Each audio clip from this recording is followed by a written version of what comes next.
ये आज हम देखते हैं टॉप 20 प्रश्न को जो प्राचीन इतिहास से संबंधित हैं। यह प्रश्न बार बार एग्जाम में पूछे जाते हैं। तो चलिए शुरू करते हैं। पहला प्रश्न है, हर्यक वंश के किस शासक को कुनिक कहा जाता था? सही आंसर है अजातशत्रु। अजातशत्रु को कुनिक के नाम से भी जाना जाता है। इसका शासनकाल 492 ईसा पूर्व से 461 ईसा पूर्व तक रहा।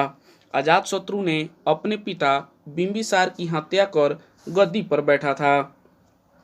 इसी के शासनकाल में 483 ईसा पूर्व में पहली बौद्ध संगीति राजगृह में स्थापित हुई और इसकी अध्यक्षता महाकश्यप ने की। बढ़ते हैं आगे। दूसरा प्रश्न है, किस शासक ने गंगा एवं सोन नदियों के, यहाँ पे देखिएगा मिस्टेक है, सोन नदियों के संगम पर पाटलिपुत्र नगर स्थापित किया था? सही आंसर है उदाइन। उदाइन गंगा, सोन और गंडक नदी के संगम पर पाटलिपुत्र नगर की स्थापना की थी तथा उसे अपनी राजधानी बनाया था। बढ़ते हैं आगे। देखते हैं तीसरा प्रश्न, किस शासक के समय द्वितीय बौद्ध संगीति का आयोजन हुआ था? सही आंसर है कालाशोक। कालाशोक के समय में 383 ईसा पूर्व में द्वितीय बौद्ध संगीति वैशाली में आयोजित हुई थी, जिसकी अध्यक्षता सबाकामी ने की। बढ़ते हैं अगले प्रश्न पर। सिकंदर महान की मृत्यु कहाँ हुई थी? सही आंसर है बेबीलोन में। सिकंदर महान की मृत्यु बेबीलोन में 323 ईसा पूर्व में हो गई थी। 323 बीसी में जब वह भारत से यूनान जा रहा था तब उसकी मृत्यु 323 ईसा पूर्व में बेबीलोन में हो गई।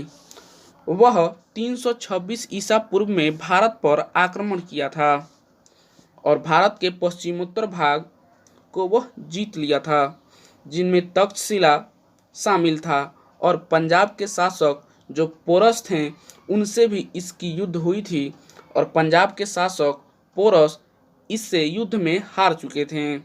उस युद्ध को हम झेलम का युद्ध या हाइडे स्पीच का युद्ध के नाम से भी जानते हैं। सिकंदर के पिता का नाम फिलिप द्वितीय था। फिलिप द्वितीय मकदूनिया का शासक था और सिकंदर की माता का नाम ओलंपियस था। बढ़ते हैं अगले प्रश्न पे। सिकंदर महान एवं पंजाब के राजा पोरस का युद्ध किस नदी के तट पर हुआ? काफ़ी आसान सा सवाल है। सही आंसर है झेलम नदी के तट पर। झेलम नदी के तट पर सिकंदर महान एवं पंजाब के राजा पोरस का युद्ध हुआ था। इसे हम हाइडे स्पीच के युद्ध के नाम से भी जानते हैं। इस युद्ध में राजा पोरस की पराजय हो गई थी और सिकंदर विजयी हुआ था। राजा पोरस की कुशलता को देखते हुए सिकंदर ने राजा पोरस के साम्राज्य को फिर इन्हें वापस लौटा दिया था। बढ़ते हैं अगले प्रश्न पर। उज्जैन का प्राचीन नाम क्या था? सही आंसर है अवंतिका। उज्जैन का प्राचीन नाम अवंतिका था। उज्जैन वर्तमान समय में यह मध्य प्रदेश का प्रमुख शहर है। उज्जैन शिप्रा नदी के किनारे बसा हुआ है। बढ़ते हैं आगे। नंद वंश का संस्थापक कौन था? सही आंसर है महापद्म नंद। नंद वंश का संस्थापक महापद्म नंद था। यह शिशुनाग वंश के शासक नंदीवर्मन की हत्या कर नंद वंश की स्थापना करता है और इसके कुल 8 पुत्र होते हैं जो मगध के उत्तराधिकारी होते हैं। इस वंश का सबसे अंतिम शासक धनानंद होता है। महापद्म नंद को उग्रसेन तथा परशुराम का दूसरा अवतार भी कहा जाता है। बढ़ते हैं अगले प्रश्न की तरफ। 8वां प्रश्न है, ग्रीक या यूनानी लेखकों द्वारा किसे अग्रमीज या जेंड्रमीज कहा गया है? सही आंसर है धनानंद। बढ़ते हैं अगले प्रश्न पर। प्राचीन भारत में पहला विदेशी आक्रमण किसके द्वारा किया गया? ऑप्शन है ईरानियों द्वारा, यूनानियों द्वारा, शकों द्वारा और कुषाणों द्वारा। सही आंसर है ईरानियों द्वारा।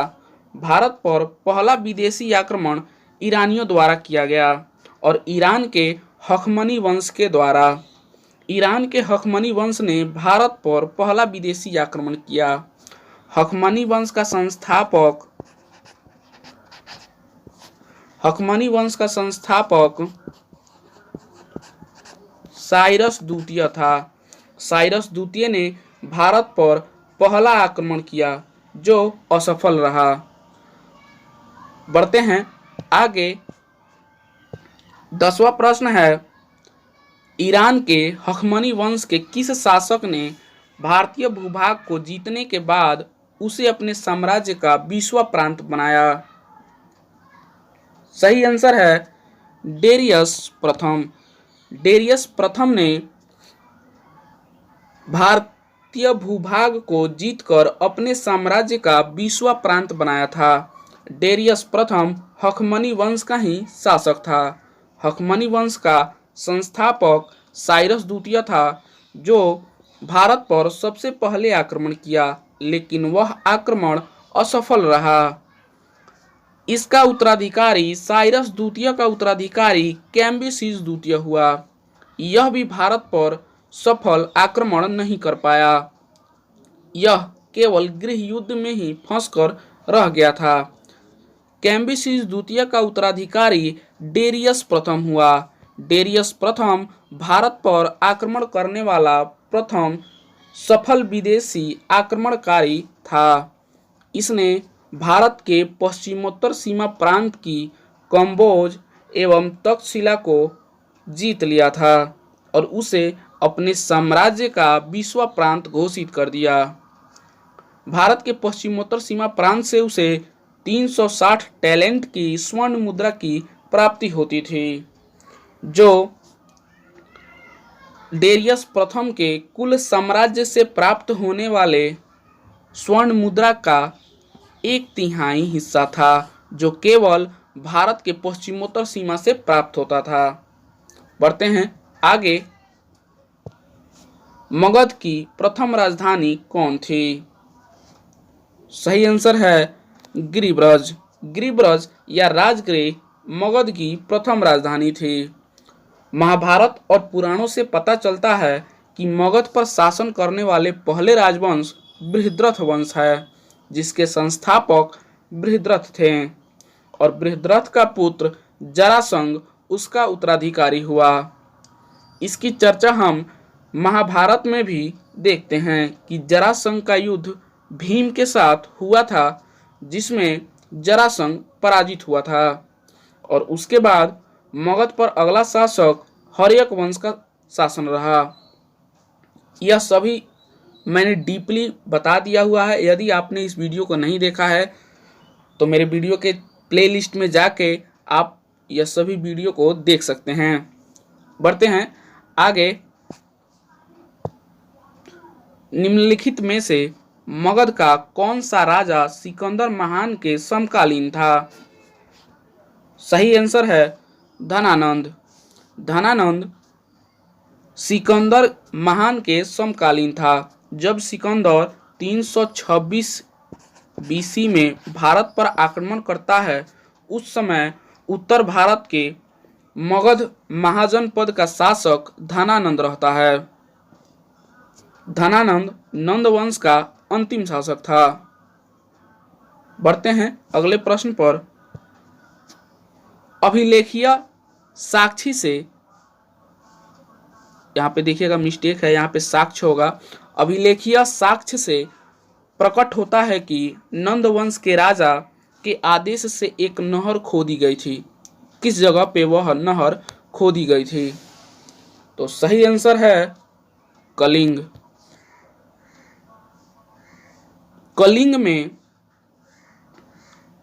कलिंग में महापद्म नंद, नंद वंश के जो संस्थापक थे महापद्म नंद, उन्होंने 344 ईसा पूर्व में कलिंग पर आक्रमण कर उसे जीत लिया था और उन्होंने ही आदेश दिया था कलिंग में नहर खोदने का।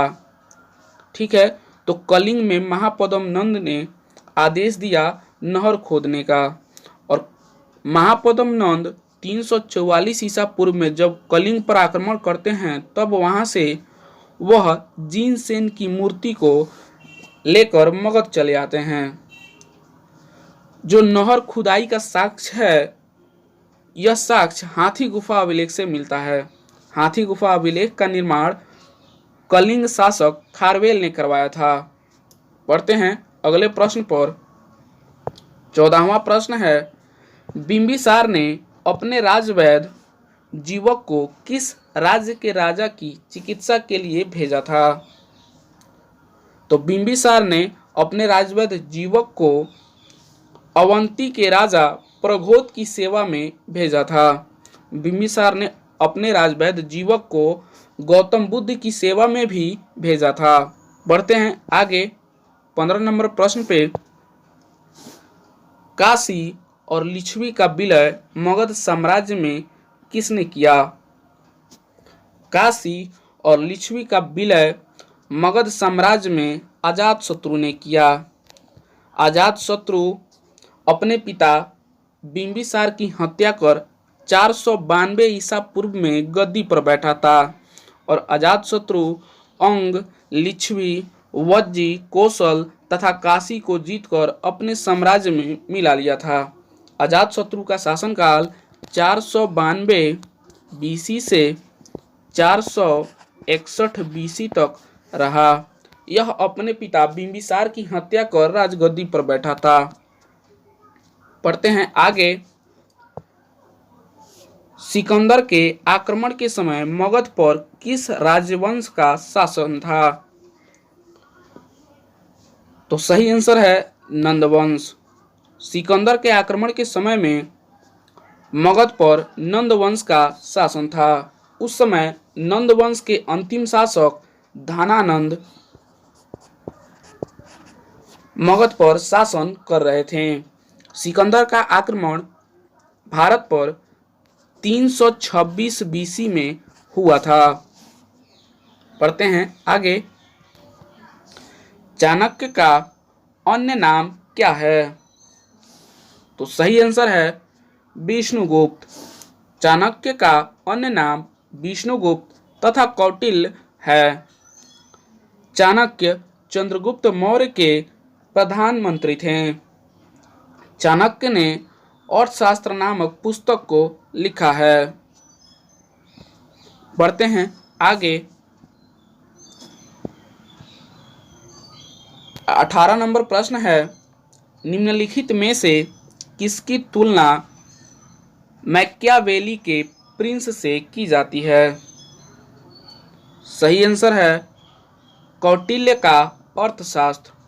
कौटिल्य चाणक्य का ही दूसरा नाम है। चाणक्य ने अर्थशास्त्र नामक पुस्तक लिखी थी। यह चंद्रगुप्त मौर्य के प्रधानमंत्री थे। चंद्रगुप्त मौर्य मौर्य वंश के संस्थापक थे। अगला प्रश्न है, वह व्यक्ति कौन है जिसका नाम देवान पियादसी भी था? सही आंसर है अशोक। अशोक को देवान पियादसी भी कहा गया था। देवान पियादसी का अर्थ है देवताओं का प्रिय। अशोक को देवताओं का प्रिय भी कहा जाता है। अशोक मौर्य वंश का शासक था। अशोक के पिता का नाम बिंदुसार था। बढ़ते हैं आगे। कलिंग विजय के उपरांत अशोक महान ने निम्नलिखित में से किस धर्म को स्वीकार कर लिया? तो सही आंसर है बौद्ध धर्म। कलिंग युद्ध 261 बीसी में हुआ था। 261 ईसा पूर्व में अशोक ने कलिंग को जीता था और उसमें काफी नरसंहार हुआ, जिसे देखने के बाद अशोक का हृदय परिवर्तन हुआ और वह भैरी घोष की नीति को छोड़कर धम्म घोष की नीति को अपना लेते हैं। वह धर्म के मार्ग पर चलने लगते हैं। इस घटना का जो वृतांत है, अशोक के हृदय परिवर्तन का जो वृतांत है, इसकी जानकारी हमें अशोक के 13वें शिलालेख से मिलती है। और अशोक ने बौद्ध धर्म को अपना लिया। बौद्ध धर्म के भिक्षु उपगुप्त नामक बौद्ध भिक्षु से अशोक ने बौद्ध धर्म की दीक्षा ली थी। अशोक बिंदुसार का पुत्र था। अशोक ने अपने बड़े भाई सुसीम की हत्या कर गद्दी पर बैठा था। वीडियो आपको अच्छा लगा हो तो वीडियो को लाइक करें, शेयर करें और हमारे चैनल को सब्सक्राइब करें। धन्यवाद।